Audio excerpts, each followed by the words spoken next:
Road ఎక్కితేనే సరిగా నల్లలు ఒక్కనాడు బంద్ కాకుండా వచ్చినాయి.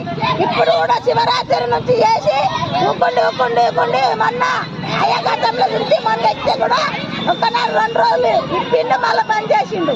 మళ్ళీ ఇప్పుడు మొత్తమే బంద్ చేసిండు. వీలే లేవు మాకు, కాలనీలో బోర్లు లేవు, ఏమి లేవు. మా పరిష్కారం ఏందో చెప్పండి, మేము తీసేయాలి.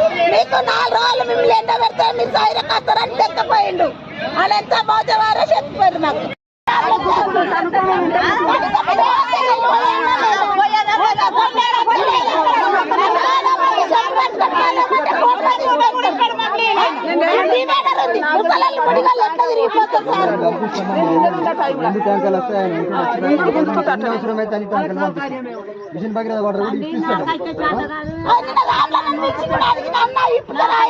మాకు బాధ ఉంది. రామ్లా జరిగి